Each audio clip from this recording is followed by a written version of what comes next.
ನಮಸ್ಕಾರ ಫ್ರೆಂಡ್ಸ್, ಎಲ್ಲರೂ ಹೇಗಿದ್ದೀರಾ? ಎಲ್ಲರೂ ಚೆನ್ನಾಗಿದ್ದೀರಾ ಅಂತ ಅಂದ್ಕೊಂಡಿದ್ದೀನಿ. ನಾನು ಕೂಡ ತುಂಬ ಚೆನ್ನಾಗಿದ್ದೀನಿ. ಇವತ್ತು ನಾವು ಹೊರಟಿರೋದು ಸಿಗಂದೂರಿಗೆ. ನೋಡಿ ಇವ್ರನ್ನ ಮತ್ತೆ ಇವ್ರು ನಮ್ಮ ಚಿಕ್ಕಮ್ಮ, ಇವ್ರು ನಮ್ಮ ದೊಡಮ್ಮ ಹಾಯ್ ಮಾಡಿ. ಇವ್ರು ನಮ್ಮ ಅಮ್ಮ ಅಂದರೆ ನಮ್ಮ ಇವ್ರು ಬೀಗರು, ಅವರು ಬಿಡಪ್ಪ ತೋರಿಸ್ತಾರೆ. ನಮ್ಮಮ್ಮ ಕಲ್ಲೆ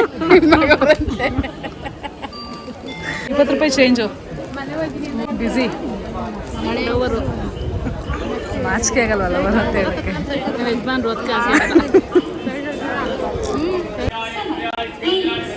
ಇವಾಗ ಇಲ್ಲಿಗೆ ಬಂದಿದ್ದೀವಿ. ಅಷ್ಟು ಟೆನ್ಷನ್ ಅಂದರೆ ನನಗಂತೂ ಇವತ್ತು ಬೆಳಗ್ಗೆಯಿಂದ ಸಾಕಾಗೋಯ್ತು. ಇವಾಗ ಇಲ್ಲಿಗೆ ಬಂದು ನೆಮ್ಮದಿಯಾಗಿ ಕೂತ್ಕೊಂಡಿದ್ದೀವಿ 1 ಅವರ್ಗಿಂತ ಮುಂಚೆನೆ. ನೋಡಿ ಇವರು ಒಂದು ದಿಂಬು ಕೂಡ ತಗೊಳ್ಳೋದು, 1 ರೂಪಾಯಿ ಖರ್ಚು ಮಾಡೋದಿಲ್ಲ. ಮೆಟ್ರೋದಲ್ಲಿ ಬರೋಣ ಅಂತಂದಿದ್ದಕ್ಕೆ ಮೆಟ್ರೋ ಬೇಡ 110 ರೂಪಾಯಿ ಖರ್ಚು ಆಗಿಬಿಡುತ್ತೆ ಅಂತ ಬಸ್. ನಮ್ಮ ಆಂಟಿ ನೆಕ್ಸ್ಟು ಮುಂದಿನ ವರ್ಷ ವಿಧಾನಸೌಧ ತಗೊಳುತ್ತೆ, 1 ರೂಪಾಯಿ ಕೊಡಿ. ನಾನು ಸಿಂಧೂರ್ ಮದುವೆ ಫಿಕ್ಸ್ ಆಗಂತ ಹೋಗ್ಬೇಡ್ದು ಅಂತ ಇದ್ದೆ ಬೆಂಗಳೂರಿಗೆ. ಏನು ಮಾಡೋಕ್ಕೆ ಅಂತ ನನ್ನ ಮದುವೆ ಬಗ್ಗೆ ಮಾತುಕತೆ ನಡೀತಾ ಇದೆ, ಡಿಸ್ಕಷನ್. ಎಂಗೇಜ್ಮೆಂಟ್ ಆಗಾಗ ಹೋಗೋಣ ಅಂದ್ಕೊಂಡಿದ್ದೆ. ಅದು ಈಗಲೇನೆ ದೇವರು ಬೇಕಾ ನಾನೇ ತಂದ್ಕೊಟ್ಟಿರೋದು. ಇವಾಗೆಲ್ಲ ಹಾಕೊಂಡಿರ್ತಾನೆ ನೀವು ಎಲ್ಲ ಇನ್ನೆಲ್ಗೆ ಹೋಗುತ್ತೆ ಮತ್ತೆ.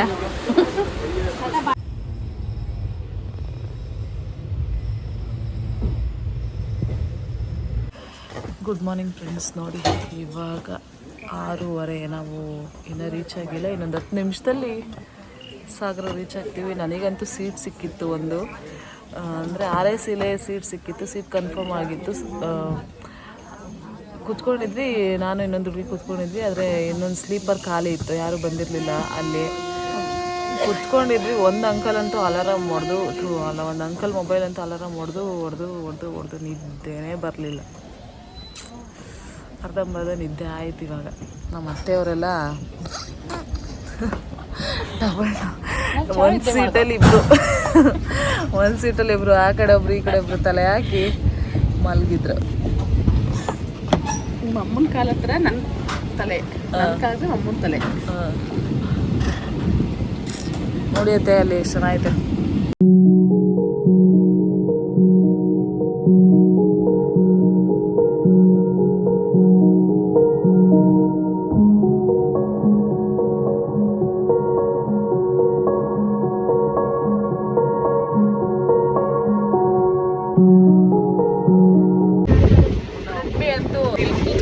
ಬಾರೆ ಬಾರೆ ಬಾರೆ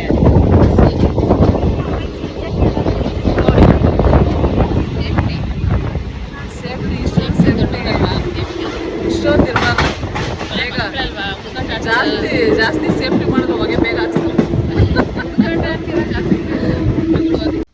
ಇವಾಗ ನಾವು ಸಾಗರ ರೈಲ್ವೆ ಸ್ಟೇಷನಿಂದ ಇಳ್ಕೊಂಡು KSRTC ಬಸ್ ಹತ್ಕೊಂಡು ಹೋಗ್ತಾ ಇದ್ದೀವಿ ಸಿಗಂದೂರು ಚೌಡೇಶ್ವರಿ ಟೆಂಪಲ್ಗೆ. ಇವಾಗ ಲಾಂಚೆಲ್ಲ ಏನಿಲ್ಲ, ಫುಲ್ಲು ಕ್ಲೋಸ್ ಮಾಡಿಬಿಟ್ಟಿದ್ದಾರೆ.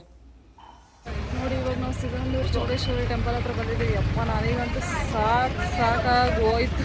40 ಕಿಲೋಮೀಟ್ರ್ ನಿಂತ್ಕೊಂಡು ಬರೋದಂದ್ರೆ ಏನು ಆರಾಮಾಗಿ ನಿಮ್ಮ ವಿಂಡೋ ಪಕ್ಕ ಸಿಕ್ತು. ನನಗೆ ವಿಂಡೋ ಪಕ್ಕನೇ ಇಲ್ಲ, ಎಂಥದಿಲ್ಲ. ಆ ಕಡೆ ತಿರ್ಗೋದು ಈ ಕಡೆ ತಿರ್ಗೋದು. ಏನು ನೋಡಿ ಇವಾಗ ಇಲ್ಲಿ ಬಂದಿದ್ದೀವಿ. ಎಲ್ಲಿ ಫ್ರೆಶ್ ಅಪ್ ಆಗೋದು ಗೊತ್ತಿಲ್ಲ, ನೋಡ್ಬೇಕು. ಹೋಗೋಣ ಬನ್ನಿ, ಏನು ಆಗೋದಂತ. ನಮ್ಮ ಸಿಂಧು ಕರ್ಕೊಬಂದು ಟ್ರೈನಲ್ಲಿ ಅದು ಸ್ಲೀಪಿಂಗ್ ಸೀಟ್ ಐತೆ, ಬನ್ನಿ ಐತೆ ಬುಕ್ ಮಾಡ್ತೀನಿ ಅಂತ ಕೂತ್ಕೊಬಂದಿದ್ದೀನಿ. ಬೆಳಗಾನವ ವೆಯ್ಟಿಂಗ್ ಲಿಸ್ಟಲ್ಲಿ ಇತ್ತು. ನಾವೇನು ಹೇಳಿದ್ವಾ ಇವರಿಗೆ? ಗುರುವಾರ ಬುಕ್ ಮಾಡಿದ್ರೆ ಹೇಳಿಲ್ವಾ? ಶನಿವಾರ ಗುರುವಾರ ಬುಕ್ ಮಾಡಿದ್ರೆ ವೆಯ್ಟಿಂಗ್ ಲಿಸ್ಟ್ ಆಗುತ್ತೆ. ಮಂಡೇ ಬುಕ್ ಮಾಡಬೇಕಾಗುತ್ತೆ. ಬುಧವಾರ ಬುಕ್ ಮಾಡೋಕೆ ಹೇಳಿಲ್ವಾ? ಸೋಮವಾರ ಬೇಕಿತ್ತು.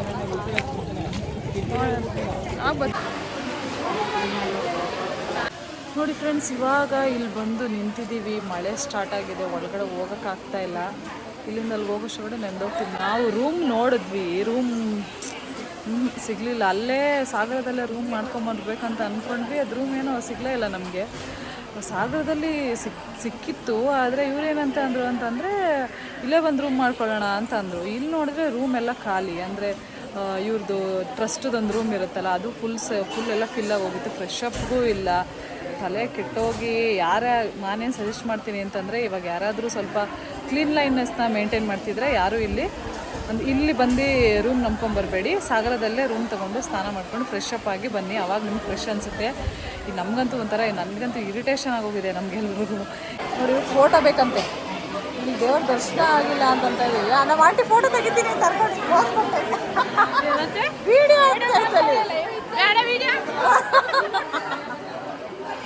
ಬನ್ನಿ ಆಂಟಿ ನಾವು ವೀಡಿಯೋ ಮಾಡ್ಕೊತಾ ಇದ್ವಿ. ಹೇಳಿ ಅಂತ ಏನಂತ ನೀವು ಏನು ಅನಿಸ್ತು ನಿಮಗೆ ಎಕ್ಸ್ಪೀರಿಯನ್ಸ್? ನನಗೆ ತುಂಬ ಚಂದ ಹೊಡ್ಕೊಂತ ಇತ್ತು ಆಸೆ, ನೆರವೇರಿಲ್ಲ, ಇನ್ನು ಮಳೆ ಬರ್ತೈತೆ. ಇನ್ನು ಅಲ್ಲೋಗಿ ಎಷ್ಟೊತ್ತಾಗುತ್ತೋ ಗೊತ್ತಿಲ್ಲ. ನಾವು ಇವತ್ತು ಬೆಂಗಳೂರಿಗೆ ರಿಟರ್ನ್ ಆಗಬೇಕು. ನಾನು ಇದ್ದೆ ಬರೋಕ್ಕಾಗಲ್ಲ ಅಂತಿದ್ದೆ, ಹಾಂ ಬರೋಕ್ಕಾಗಲ್ಲ ಅಂತಿದ್ದೆ, ಜರ್ನಿ ಮಾಡೋಕ್ಕಾಗಲ್ಲ ಅಂತಿದ್ದೆ. ಯಾರಿಗೆ ನಿಮಗ? ಯಾಕೆ ಕಾಣ್ತಿರ್ಲಿಲ್ವಾ? ಹೋಗ್ತಾ ಇದ್ದೀವಿ. ಇವ್ರು ನಮ್ಮ ದೊಡ್ಡಮ್ಮ ಅಲ್ಲೇ ರೂಮ್ ಮಾಡ್ತೀನಂತ ಹೇಳಿದ್ರೆ ಬೇಡ, ಇಲ್ಲಿ ರೂಮ್ ಸಿಗುತ್ತಂತೆ ಎಲ್ಲ ಕರ್ಕೊಬಂದ್ರು. ಇಲ್ಲಿ ರೂಮ್ ಇಲ್ಲ. ಇವಾಗ ಎಲ್ಲರೂ ಫಜೀತಿ ಹಿಂದ್ಗಡೆ ನೋಡಿ, ಫಜೀತಿಗಳು. ಈಗ ಬೇರೆ ಇದು ಬೇರೆ ಮಳೆ, ವೈಟ್ ಡ್ರೆಸ್ ಬೇರೆ. ಹಾಂ, ಇವಾಗ ಕೆಂಪು ಡ್ರೆಸ್ ಆಗುತ್ತೆ. ಹೀಗಾಗಿ ವೈಟ್ ಚೆನ್ನಾಗಿ ಕಾಣಿಸುತ್ತೆ ಅಂತ ಹಾಕೊಂಡೆ. ಮಮ್ಮಿ ನೋಡಿ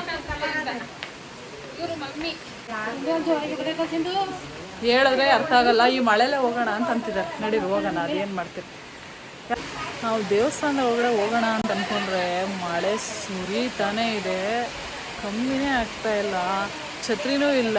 ಇಟ್ಕೊಂಡು ಹೋಗೋಣ ಅಂತಂದರೆ ಸ್ವಲ್ಪ ದೂರ, ಇಲ್ಲಿಂದ ಅಲ್ಲಿ ಕೆಳಗಡೆ ಇಳ್ಕೊಂಡು ಹೋಗ್ಬೇಕಂತ ಏನು ಮಾಡೋದಂತ ಗೊತ್ತಾಗ್ತಾ ಇಲ್ಲ ಫ್ರೆಂಡ್ಸ್. ನಿಜವಾಗ್ಲೂ ಇವತ್ತು ಯಾಕೋ ಒಂಥರ ನನಗೇನೇ ಚೆನ್ನಾಗಿಲ್ಲ. ಬೆಳಗ್ಗೆನೇ ತಲೆನೋವು ಸ್ಟಾರ್ಟ್ ಆಯಿತು. 40 ಕಿಲೋಮೀಟರ್ಸ್ ನಿಂತ್ಕೊಂಡೇ ಬಂದ್ವಿ ಆ ಬಸ್ಸಲ್ಲಿ, ಸೀಟೇ ಸಿಗಲಿಲ್ಲ. ಏನೋ ಇದೇನೇ ಚೆನ್ನಾಗಿ ಅನಿಸ್ತಾ ಇಲ್ಲ ನನಗೆ, ಏನೋ ಒಂಥರ ಅನಿಸ್ತಿತ್ತು. ನೋಡೋಣ ಬನ್ನಿ. ಹಂಗಲ್ಲ ನೆನ್ಕೊಂಡು ಓಡು, ಮೊಬೈಲೆಲ್ಲ ನೆದ್ದೋಯ್ತದೆ. ಮೊಬೈಲ್ ನನ್ನ ವಾಟರ್ ಪ್ರೂಫ್. ಸ್ಟಾರ್ಟ್ ಮಾಡಿದ್ವಿ, ಮನೇಲೇ ಓಡ್ತಾ ಇತ್ತು. ಮಳೆ ಬರುತ್ತೆ ನೋಡಿ, ನಾನಂತೂ ಓಡ್ತೀನಿ, ಅವರೆಲ್ಲ ಹಿಂದ್ಗಡೆ ಬರ್ತಿದ್ರು. ಮಳೆಲೇ ಹೋಗ್ತಾ ಇದ್ದೀವಿ. ಅಯ್ಯೋ ದೇವರೇ, ಏನು ಪಜ್ಜುತಿ ಇದು ನೋಡಿ. ಎಷ್ಟು ಮಳೆ ಅಂತೂ ನಿಲ್ಲೇ ಇಲ್ಲ. ಸರಿ ಆಯಿತು, ದೇವಸ್ಥಾನಕ್ಕೆ ಹೋಗೇ ಬಿಡೋಣ ಅಂತ ಅಂದ್ಕೊಂಡು ದೇವಸ್ಥಾನದ ಒಳಗಡೆ ಹೋದ್ರೆ ಅಲ್ಲಿ ಫುಲ್ಲು ರಶ್ಶು.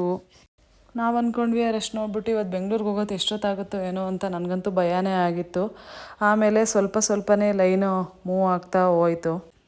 ನೀವು ಅಷ್ಟೇ ಫ್ರೆಂಡ್ಸ್, ಏನಾದರೂ ನೀವು ದೇವಸ್ಥಾನಕ್ಕೆ ಹೋಗ್ತೀರಾ ಅಂತಂದರೆ ಸ್ವಲ್ಪ ಬೇರೆ ಟೈಮ್ ಅಂದರೆ ಭಾನುವಾರನೇ ಹೋಗಬೇಡಿ. ವಾರಗಳಲ್ಲಿ ಹೋದರೆ ನಿಜವಾಗ್ಲೂ ತುಂಬ ರಶ್ ಇರುತ್ತೆ. ಟೈಮ್ನ ನೋಡ್ಕೊಂಡು ಹೋಗಿ. ಇಲ್ಲಿ ನೋಡಿ ಬಸವಣ್ಣ ಮತ್ತು ಎರಡು ನಂದಿಗಳೇ ಎಷ್ಟು ಚೆನ್ನಾಗಿದೆ ಅಂತ ನನಗಂತೂ ನೋಡಿ ಸಖತ್ತು ಖುಷಿ ಆಯಿತು. ಅಲಂಕಾರನೂ ಅಷ್ಟೇ ಒಳಗಡೆ ತುಂಬ ಚೆನ್ನಾಗಿ ಮಾಡಿದರು. ದರ್ಶನ ಮುಗೀತು. ಇವಾಗ ಊಟ ಮಾಡೋಕ್ಕೆ ಪ್ರಸಾದ ತಿನ್ನೋಕ್ಕೆ ಹೋಗ್ತಾ ಇದ್ದೀವಿ. ಹೆಂಗಾಗಿದ್ದೀನಿ ನೋಡಿ, ನಾನಂತೂ ತಳ್ಳಿ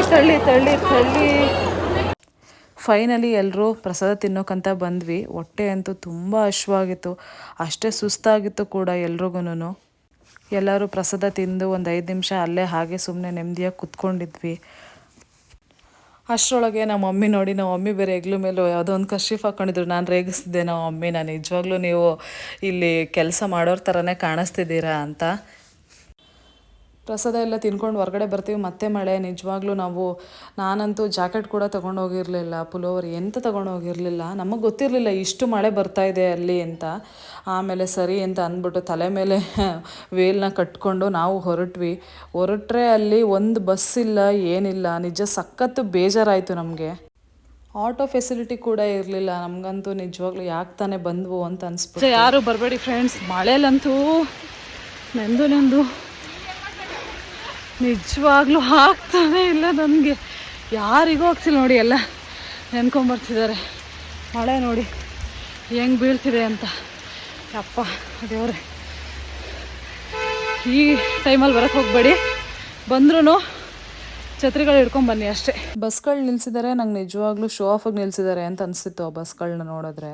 ಮತ್ತು ನೀವು ಟ್ರಾಫಿಕ್ ನೋಡೋದಾದರೆ ನೋಡಿ ಎಷ್ಟು ಕಾರ್ಗಳು ನಿಂತಿದೆ ಅಂತಂದರೆ ನಿಜವಾಗ್ಲೂ ನಾವು ಮನೆಗೆ ಹೋಗಲ್ಲ ಇವತ್ತು ಅಂತ ಅನ್ಕೊಬಿಟ್ವಿ. ನಾವು ನಾಳೆ ಆಗುತ್ತೇನೋ ಮನೆಗೆ ಹೋಗೋದು. ನಿಮ್ಮ ಪ್ರಯಾಣ ಸುಖಕರವಾಗಿರಲಿ, ತುಂಬ ಸುಖಕರವಾಗಿದೆ ನೋಡಿ. ಅಲ್ಲಿಂದ ರಿಟರ್ನ್ ಬಸ್ಸೇ ಇಲ್ಲ. ಆಲ್ಮೋಸ್ಟ್ ಆಲ್ ಒಂದು 2-3 ಕಿಲೋಮೀಟರ್ಸ್ ವಾಕ್ ಮಾಡ್ಕೊಂಡು ಬಂದಿದ್ದೀವಿ. ಎಂಥ ಗೌರ್ಮೆಂಟ್ ಫೆಸಿಲಿಟಿನೋ ಗೊತ್ತಿಲ್ಲ ನಿಜವಾಗಿ. ಯಾರು ಕಾರಣ ಇಲ್ಲ.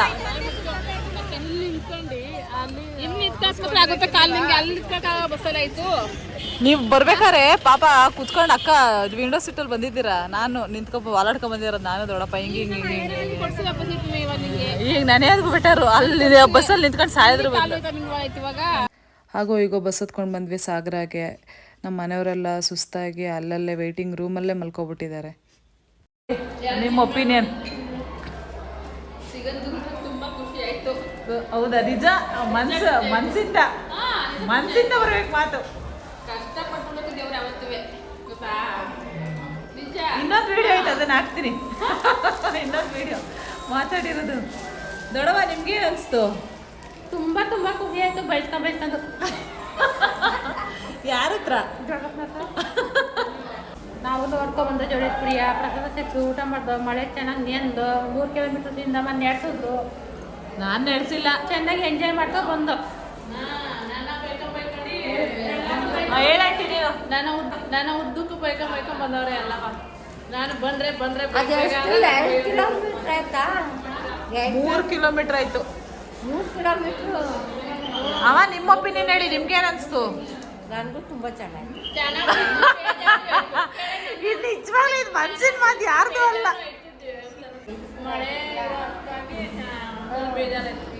ಬಸ್ಸು ತುಂಬಾ 5-5 ನಿಮಿಷಕ್ಕೂ ಬರ್ತಿತ್ತಲ್ವಾ?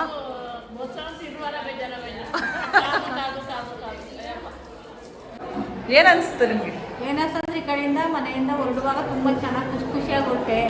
ಆ ಕಡೆಯಿಂದ ಬರುವಾಗ ತುಂಬ ಬೇಜಾರಾಯಿತು. ಇಲ್ಲಿ ನೋಡಿ, ಯಾಕಂದರೆ ಬಸ್ ವ್ಯವಸ್ಥೆ ಚೆನ್ನಾಗಿಲ್ಲ, ಒಂದು ಬಸ್ ಸ್ಟ್ಯಾಂಡ್ ಇಲ್ಲ, ತುಂಬಾ ಮಳೆ ಹೋಗ್ತಾ ಇತ್ತು. ಬರೋತ್ತಿಗೆ ತುಂಬಾ ಬೇಜಾರಾಗೋಯ್ತು.